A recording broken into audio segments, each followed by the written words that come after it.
कार्तिक की कहानी, भैया दूज की कहानी। एक ब्राह्मण के दो संतानें थीं, एक लड़का और एक लड़की। लड़की बड़ी सुशील थी, वह अपने भाई को कभी नाराज़ होकर के भला बुरा नहीं कहती थी। वह भाई अपनी बहन से मिलने उसकी ससुराल गया तो वहाँ चरखा काट रही थी। तभी बहन का सूत का तार टूट गया। वह भाई के आने का पता नहीं लगा। वह तार बार बार जोड़ रही थी पर वह जुड़ा नहीं, और पीछे मुड़कर देखा तो भाई खड़ा था। वह भाई से गले मिलकर के अपनी भाई के आदर सत्कार के लिए पड़ोसन से पूछने गई। उसने तेल का चौका लगा करके घी में चावल पकाए, परंतु चौका सूखा नहीं और चावल पके नहीं।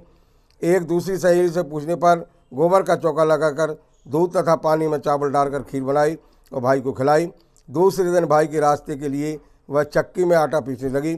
आटे की साथ चक्की में सांप पिस गया और उसे पता नहीं चला। उसने उस आटे के लड्डू बना दिए और कपड़े में बांध कर दे दिए। जब वह चला गया तो उसे सांप पिसने का पता चला।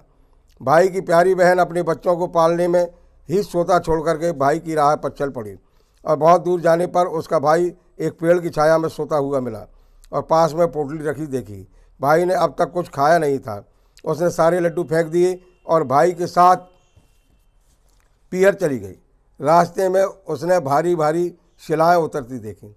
एक राहगीर से जब उसने उन शिलाओं के बारे में पूछा तो उसने बताया कि जो बहन अपने भाई से कभी नाराज़ ना होती हो, उसके भाई की शादी के समय ये उसकी छाती पर रखी जाएंगी।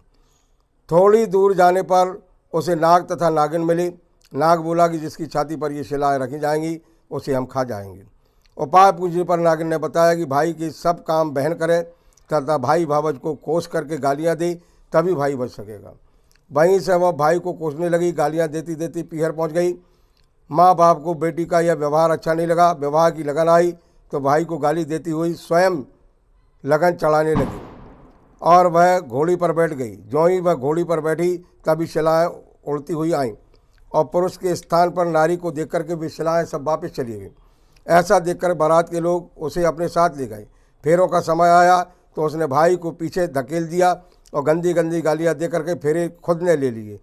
वह सब काम स्वयं कर रही थी, यहाँ तक कि सुहाग रात को भी भाभी के साथ स्वयं सोने चल दी। समय आने पर नाग नागिन उसके भाई को काटने आए।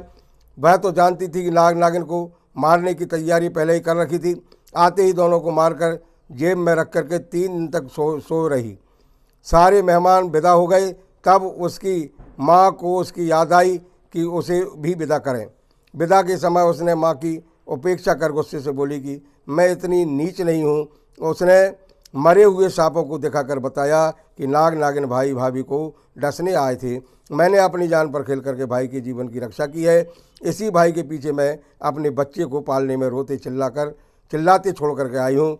मेरे भाई भाभी को किसी प्रकार का कष्ट न हो। यह कह करके जब लौटने लगी तो माँ और भाई ने उसे रोका और आदर के साथ विदा किया। भैया दूज के दिन चित्रगुप्त जी की भी पूजा के साथ साथ कलम दबात की भी पूजा की जाती है। बोले राधा दामोदर भगवान की जय।